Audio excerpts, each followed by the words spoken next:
Assalamualaikum warahmatullahi wabarakatuh. Yang saya hormati Bapak Ibu sekalian, peserta pendampingan tata kelola program di level Dinas Kesehatan Bangka Barat. Apa kabarnya? Semoga senantiasa sehat walafiat. Semoga yang berpuasa juga semakin sehat dan kuat untuk sama-sama kita belajar, sama-sama meningkatkan pengetahuan dan wawasan kita bagaimana memperkuat perencanaan kesehatan. Alhamdulillah Bapak Ibu sekalian, hari ini kita akan kembali sharing sebuah materi yang cukup penting dan menarik untuk kita perkuat terkait bagaimana sih sebenarnya menyusun skala prioritas masalah ketika kita menyusun sebuah perencanaan kesehatan. Dan hari ini saya akan sharing sebuah materi yang semoga ini akan menjadi tambahan pengetahuan dan wawasan kita bagaimana menggunakan tools untuk pendekatan menggunakan pohon masalah. Saya mohon izin share Bapak Ibu sekalian materi saya. Oke, semoga bisa terlihat dengan baik.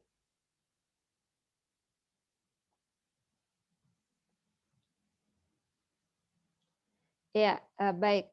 Bapak Ibu sekalian, hari ini saya akan coba sharing materi terkait bagaimana sih kita sebagai seorang perencana kesehatan menyusun prioritas masalah.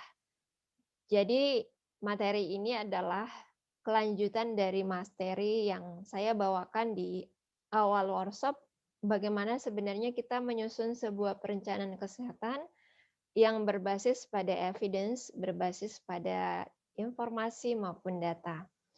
Jadi perencanaan yang baik tentunya melalui semua proses tahapan perencanaan yang baik, mulai dari bagaimana menganalisis suatu masalah hingga tahap terakhir dari sebuah perencanaan yang baik adalah melakukan monitoring dan evaluasi.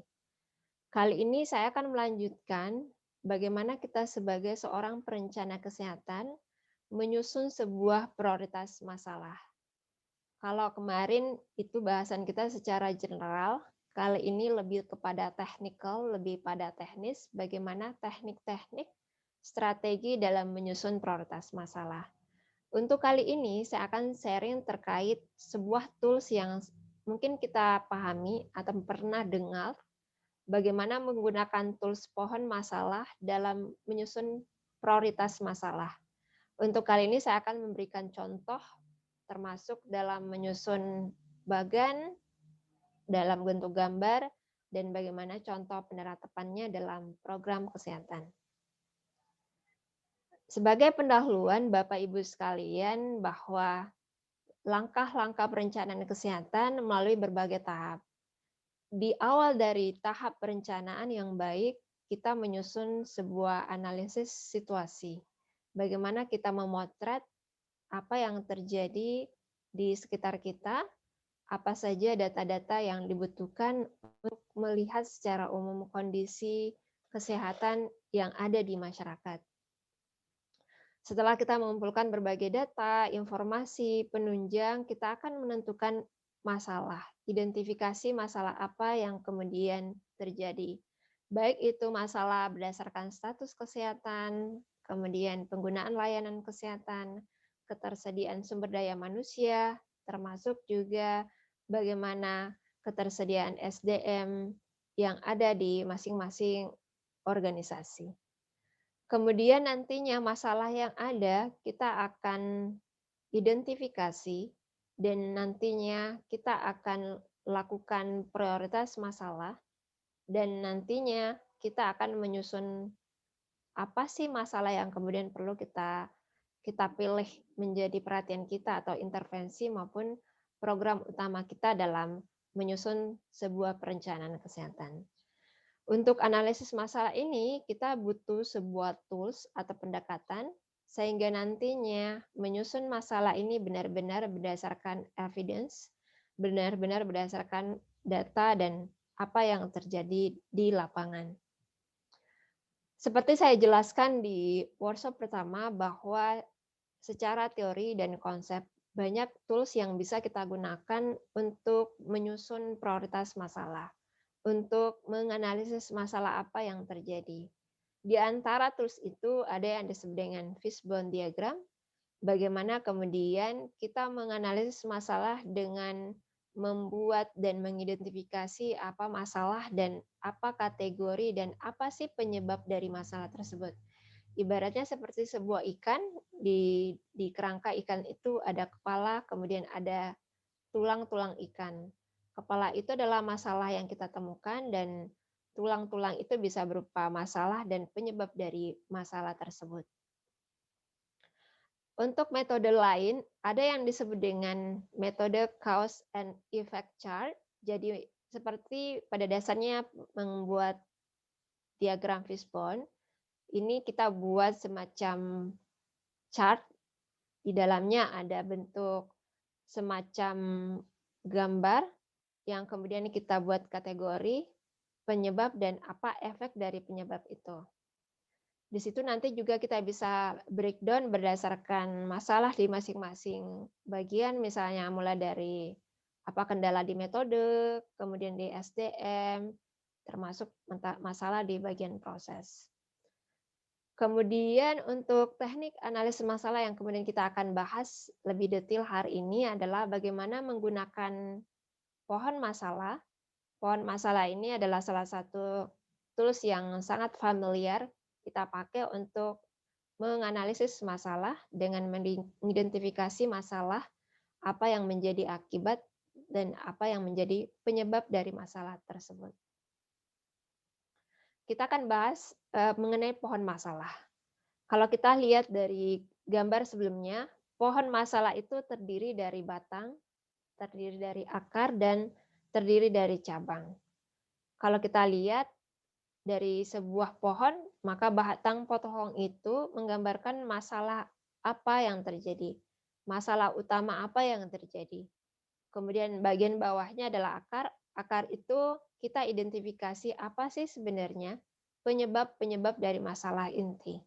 Sedangkan bagian cabang dari sebuah pohon itu mewakili apa efek, apa dampak ataupun akibat dari sebuah masalah yang terjadi. Seperti ini gambarnya dari narasi sebelumnya, bahwa pohon masalah ini kita bisa analogikan dengan sebuah pohon yang terdiri dari batang, yang terdiri dari ranting-ranting, cabang, dan terdiri dari akar. Untuk masalah itu adalah berupa batangnya sendiri, masalah utama yang kita temukan. Kemudian untuk akarnya itu kemudian kita identifikasi sebagai penyebab dari masalah tersebut, dan kita perlu pahami apa saja dampak atau akibat dari masalah yang timbul itu dari ranting-ranting ataupun daun yang kemudian timbul dari pohon ini.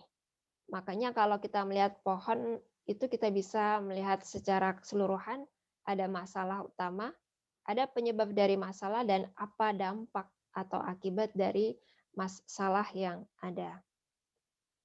Secara teoritis, pohon masalah ini disebut juga dengan istilah tree diagram. Tree diagram ini diperkenalkan oleh seorang ilmuwan yang bernama Silverman di tahun 94. Adapun tree diagram ini secara definisi merupakan sebuah diagram yang bersifat sistematik ataupun diartikan dengan sebuah diagram pohon yang dirancang untuk mengurutkan hubungan antara sebab dan akibat. Jadi seperti gambar pohon sebelumnya, kita bisa lebih mudah untuk mendefinisikan masalah yang terjadi, kita mengetahui penyebab dari masalah tersebut, termasuk mengidentifikasi apa saja dampak-dampak yang timbul ketika masalah tersebut terjadi. Kemudian berdasarkan referensi lain yang saya kumpulkan, ada dari modul Pola Kerja Terpadu 2008, bahwa istilah pohon masalah itu disamakan dengan analisis pohon. Analisis pohon ini merupakan suatu langkah, suatu upaya pendekatan untuk memecahkan masalah dengan cara mencari apa penyebab atau sebab dari suatu akibat. Jadi kita bisa berpikir secara lebih luas, melihat sebuah problem, apa penyebabnya, apa dampaknya. Kemudian pohon masalah ini, dengan menggunakan pohon masalah, ini akan membantu para perencana kesehatan ataupun kita dalam membantu mencari solusi dengan cara memetakan, mengidentifikasi anatomi sebab dari masalah dan akibat yang timbul dari masalah yang terjadi. Kalau dianalogikan, pohon masalah ini seperti membuat sebuah mind mapping. Bapak Ibu pernah dengar mungkin mind mapping, bagaimana kita membuat sebuah peta jalan berpikir secara lebih komprehensif. Namun membuat pohon masalah ini lebih lebih pada proses yang struktur, tersistematis. Kemudian pohon masalah ini akan membantu kita dalam memberikan gambaran dari semua penyebab masalah yang kita ketahui dan apa dampak ataupun efek dari masalah tersebut. Kemudian pohon masalah ini kita tidak bisa melakukan secara individual, tapi kita butuh diskusi, kita butuh musyawarah, kita butuh duduk bersama dengan tim perencana di organisasi kita, apakah itu di dinas kesehatan maupun pusat puskesmas, baik itu di rumah sakit, kita butuh diskusi, kita melakukan brainstorming, sama-sama mengumpulkan data, informasi yang akan kita jadikan menjadi sebuah evidence dalam menyusun pohon masalah. Kemudian adapun akibat dalam pohon masalah ini akan membantu kita menyusun desain intervensi apa yang akan nantinya kita buat atau akan kita lakukan. Apa sih sebenarnya tujuan dari pembuatan pohon masalah? Dengan melakukan pembuatan atau menyusun pohon masalah ini akan membantu tim kerja untuk membantu tim perencana dalam sebuah organisasi melakukan analisis secara rinci dengan mengeksplorasi apa saja yang menjadi penyebab dari munculnya permasalahan utama yang telah ditetapkan. Jadi kalau kita lihat tadi di pohon masalah, di batangnya itu adalah masalah utama yang kita temukan, nantinya akan membantu tim untuk berdiskusi, sharing, brainstorming berdasarkan data yang ada untuk mengetahui apa penyebab dari masalah tersebut. Dengan metode Five Whys, nanti ada proses 5 langkah dalam menyusun pohon masalah, nantinya akan membantu kita menggali penyebab dari persoalan dan pertanyaan why nanti atau mengapa itu akan kita breakdown menjadi 5 level atau 5 tingkatan. Adapun tujuan pembuatan pohon masalah ini akan membantu tim kerja juga para perencana kesehatan menganalisis bagaimana pengaruh persoalan utama ini nantinya terhadap performance, terhadap kinerja maupun dampak bagi sebuah organisasi, termasuk stakeholder yang terlibat. Kemudian tujuan pembuatan pohon masalah ini juga akan membantu kelompok ataupun tim kerja organisasi dalam menggambarkan, mengilustrasikan hubungan antara masalah utama, kemudian dengan penyebab masalah utama, dan dampak dari masalah utama dalam sebuah gambar maupun dibuat secara grafik. Kemudian tujuan lainnya akan membantu kelompok tim kerja organisasi ini untuk mencari apa yang menjadi solusi dari persoalan utama dengan melihat komponen sebab akibat dari sebuah permasalahan dari pohon masalah yang ada. Baik, Bapak Ibu yang saya hormati, kita akan lanjut bagaimana sih sebenarnya step by step dalam menyusun atau membuat analisis masalah menggunakan pohon masalah. Nanti ada 5 step yang akan kita lalui dan nanti kita akan temukan nantinya intervensi apa yang akan kita lakukan berdasarkan akar dari penyebab masalah yang ada. Step pertama atau model pertama adalah bagaimana kita menyusun pohon masalah dengan cara menempatkan masalah utama pada sebelah kiri dari gambar dari pohon masalah. Selanjutnya penyebab munculnya persoalan tersebut ditempatkan pada sebelah kanannya atau arah alur proses dari kiri ke kanan. Kita akan lihat contohnya seperti ini.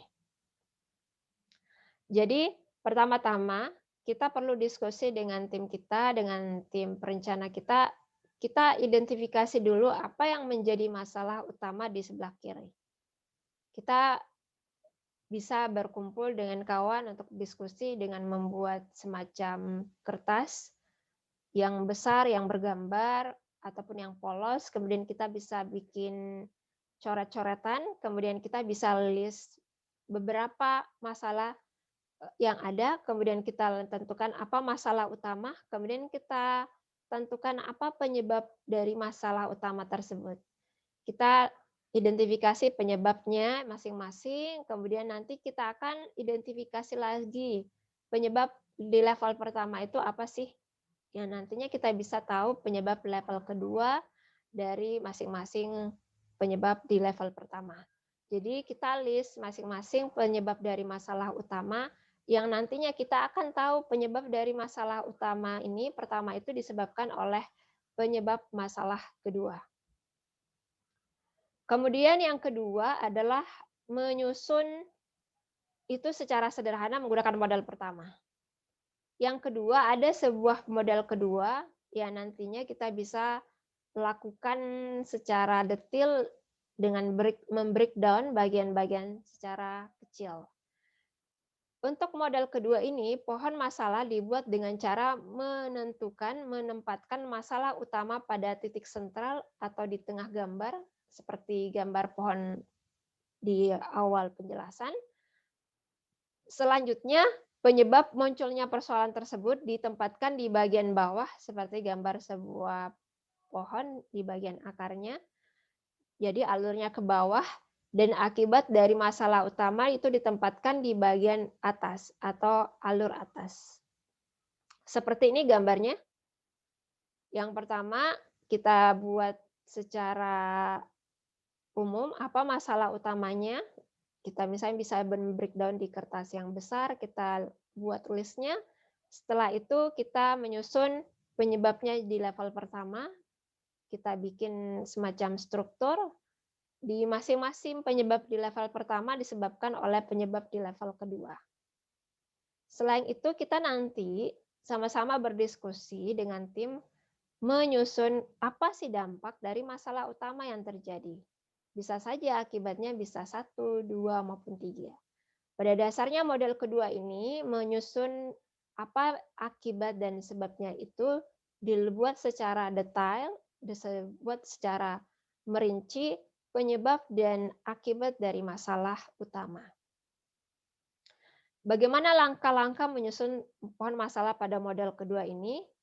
Langkah pertama adalah kita perlu mengidentifikasi dan merumuskan masalah utama organisasi berdasarkan hasil analisis atas informasi yang tersedia. Jadi Bapak Ibu berdiskusi menggunakan data di awal dari analisis situasi. Nantinya data-data itu akan membantu Bapak Ibu menyusun analisis masalah dan nantinya akan ditemukanlah sebuah masalah utama yang nantinya kita akan susun secara detail menggunakan pohon masalah. Langkah kedua, bagaimana cara merumuskannya? Jadi cara yang kedua ini adalah kita butuh curah pendapat, diskusi, dan brainstorming dengan teman-teman pemegang program, dengan pengumpul data, yang nantinya kita lebih melihat masalah secara komprehensif. Jadi selain kita berdiskusi, kita sama-sama mengidentifikasi dan merumuskan masalah, kita butuh brainstorming yang nantinya sama-sama kita cek dan list masing-masing bagian dari pohon masalah untuk menganalisis prioritas utama dari masalah yang terjadi. Langkah-langkahnya secara detail seperti ini. Pertama-tama adalah menyusun masalah utama yang sudah kita tentukan berdasarkan hasil diskusi dengan tim, kemudian nanti dibuat secara detail apa akibatnya, kemudian apa penyebab dari masalah utama yang terjadi. Misalnya saya kasih contoh, adanya persalinan kesehatan yang rendah ini sebagai masalah utama. Persalinan tenaga kesehatan yang rendah ini kemudian menjadi fokus utama dari tim yang nantinya kita akan cari apa dampaknya, apa akibatnya, termasuk penyebab dari masalah mengapa sih sebenarnya persalinan tenaga kesehatan masih rendah di wilayah X misalnya. Langkah kedua, yakni Bapak Ibu menganalisis akibat atau apa pengaruh dari adanya masalah utama yang telah dirumuskan pada langkah pertama. Seperti ini.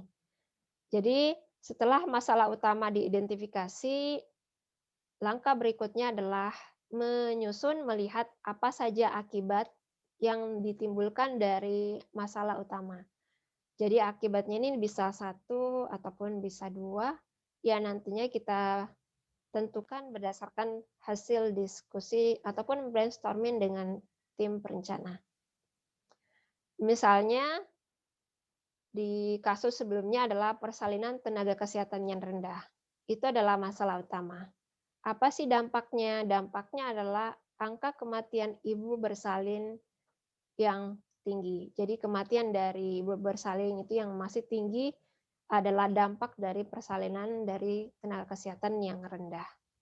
Jadi akibat ini bisa berupa output output dari pelayanan yang masih tinggi dalam hal angka dari kematian ibu. Kemudian langkah ketiga adalah menganalisis penyebab munculnya masalah utama. Jadi langkah setelah kita mengetahui dampak dari masalah utama adalah kita menganalisis dan melihat apa saja sih sebenarnya penyebab dari masalah utama tersebut. Penyebab pada tahap ini dinamakan pada level pertama ataupun level primer. Seperti tadi, masalah utama setelah diidentifikasi, kemudian kita akan melihat apa saja sebenarnya penyebab di level pertama dari penyebab masalah utama. Jadi penyebabnya itu bisa satu, dua, ataupun lebih. Saya kasih contoh seperti kasus yang kita ambil sebelumnya. Masalah utama adalah persalinan tenaga kesehatan yang masih rendah.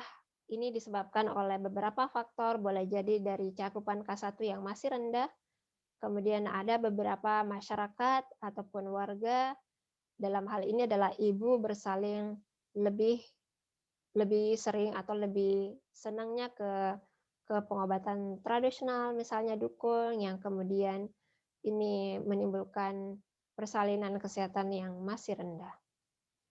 Kemudian apa sih menjadi tahap berikutnya atau langkah keempat? Langkah keempat adalah menganalisis lebih lanjut penyebab dari penyebab level pertama. Jadi kita mencari informasi penyebab dari penyebab pertama itu apa. Penyebab dari penyebab level pertama ini kita sebut sebagai penyebab level kedua atau level sekunder. Jadi kita juga perlu mengidentifikasi penyebab dari penyebab. Jadi level pertama tadi kita sudah tahu penyebabnya, nanti kita akan tahu lagi, kita identifikasi lagi apa saja penyebab dari level pertama tadi, masalah yang timbul dari level pertama. Sebagai contoh dari kasus yang sama, persalinan tenaga kesehatan yang masih rendah ini, kita tadi sudah identifikasi penyebab masalah ini di level pertama, cakupan K1 masih rendah.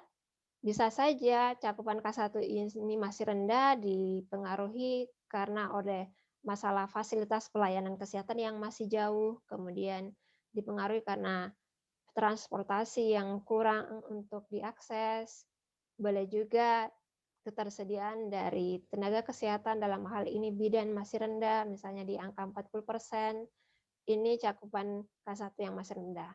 Boleh jadi juga ibu masih senang bersalin ke dukun disebabkan oleh banyak faktor, misalnya penyuluhan yang masih rendah ke ibu hamil, sehingga pengetahuan mereka yang kurang, kemudian misalnya dipengaruhi oleh kurangnya tenaga penyuluh, kemudian kurangnya ketersediaan dari SDM dalam hal ini kader, posyandu sehingga tidak menjangkau dari ibu bersalin.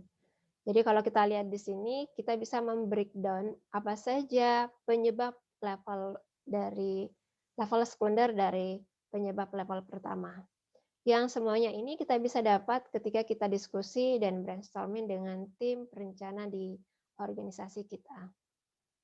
Kemudian langkah kelima, untuk menganalisis lebih lanjut dari penyebab level kedua ini, kita bisa tadi membuat apa saja penyebab dari penyebab masalah sebelumnya. Demikian seterusnya yang nantinya analisis bisa kita lakukan pada level ataupun tingkatan level kelima. Jadi kalau seperti kasus sebelumnya kita jelaskan bahwa kita bisa melihat masalah utama, kemudian kita bisa mem-breakdown masalah-masalah tersebut dan mencari penyebab masalah, kita bisa mencari informasi lagi, kenapa transportasi kurang, boleh jadi misalnya jalanan sangat sangat tidak mendukung, kemudian dari segi SDM dalam hal ketersediaan bidan, ini kenapa rendah di angka 40%, boleh jadi karena penyebabnya penempatan bidan desa yang tidak merata, kemudian boleh jadi peminat bidang bertugas di desa yang kurang, dan termasuk boleh jadi karena kesejahteraan bidan yang tidak terperhatikan. Kemudian dalam hal ini kita bisa menyusunnya sampai level bawahnya yang kemudian bisa jadi karena faktor dalam hal ini ketersediaan kesejahteraan ataupun insentif, ini kemudian perlu diperhatikan. Jadi kita bisa mem-breakdown berbagai penyebab masalah yang nantinya membantu kita melihat secara lebih luas apa saja masalah-masalah yang terjadi. Langkah keenam adalah bagaimana kemudian kita menyusun pohon masalah secara keseluruhan, dan ini kita bisa melihat masalah secara keseluruhan dengan mem-breakdown penyebab maupun akibat dari masalah yang terjadi. Jadi kalau kita menggambarkan secara lebih lengkap, ada masalah utama dan kemudian kita akan melihat penyebab masalah di level pertama, level kedua maupun level berikutnya, dan tentunya tadi akibatnya disebabkan diperoleh dari masalah utama yang merupakan hal yang menjadi output dari program. Seperti ini kita bisa gambarkan secara detail bagaimana persalinan tenaga kesehatan yang masih rendah berdampak pada angka kematian ibu bersalin yang masih tinggi dan dipengaruhi oleh berbagai faktor-faktor penyebab masalah yang kemudian membantu kita petugas kesehatan melihat secara komprehensif penyebab dari masalah tersebut. Kemudian dari sini kemudian kita bisa melihat apa saja penyebab masalah yang kemudian akan membantu kita menyusun program-program yang dibutuhkan untuk menyelesaikan angka kematian ibu bersalin yang masih tinggi. Misalnya program yang pertama bisa dalam hal penempatan bidan yang merata, perbaikan transportasi jalanan yang kita bisa koordinasi dengan pihak stakeholder setempat, kemudian bagaimana kita memperhatikan insentif bidan, kemudian bagaimana ketersediaan kader posyandu yang akan membantu proses pelayanan kesehatan bagi ibu bersalin. Baik Bapak Ibu, kita akan lanjut apa saja sebenarnya kelebihan dan kekurangan dari pohon masalah. Kelebihan dari pohon masalah ini adalah membantu kelompok ataupun tim kerja bagi organisasi dalam merumuskan persoalan utama yang nantinya membantu kita untuk melakukan prioritas masalah dari organisasi. Kemudian membantu kelompok tim kerja organisasi dalam menganalisis secara rinci, mengeksplorasi penyebab munculnya persoalan menggunakan 5 why tadi. Kita bisa mengetahui penyebab dari penyebab masalah, yang kemudian kita bisa tahu apa sih akar masalah yang membantu kita untuk menyusun program maupun intervensi.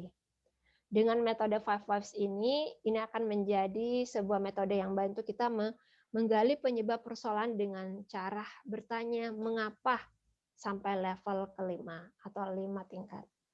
Kemudian kelebihan lainnya membantu tim ataupun kelompok dalam menganalisis pengaruh persoalan utama terhadap kinerja ataupun performance kita dengan organisasi maupun stakeholder, termasuk membantu kita melihat masalah secara keseluruhan, termasuk menganalisis apa solusi dari persoalan utama yang ada.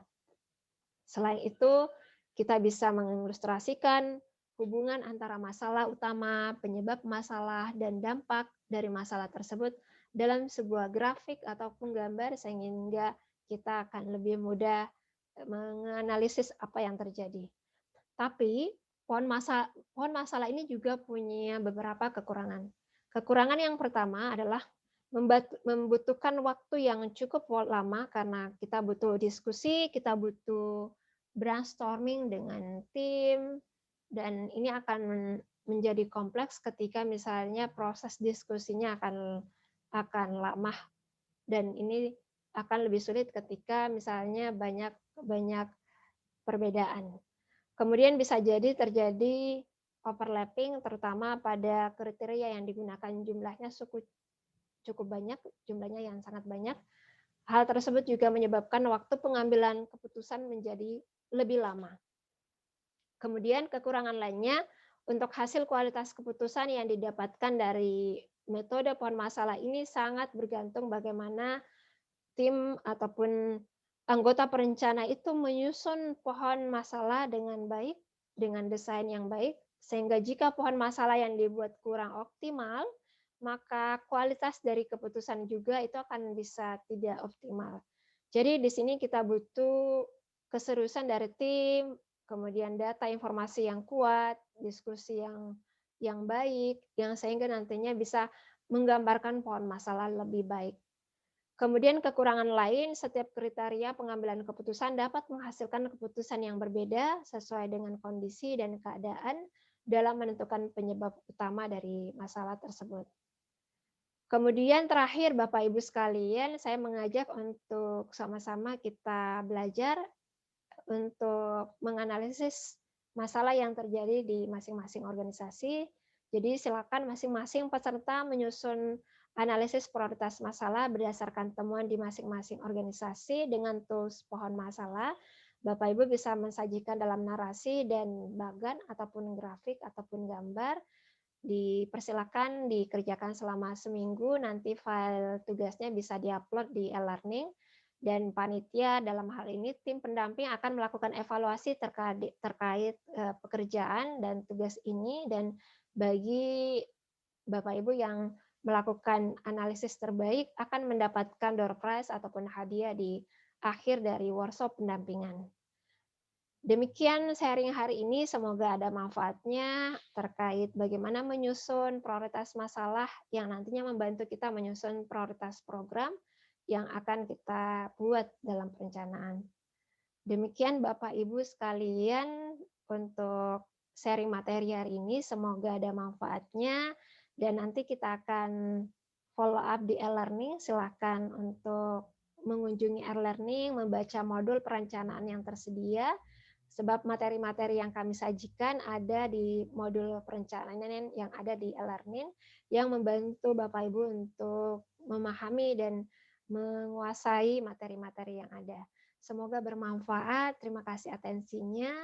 Atas perhatiannya saya ucapkan terima kasih. Sampai bertemu di workshop berikutnya. Assalamualaikum warahmatullahi wabarakatuh. Terima kasih Bapak Ibu.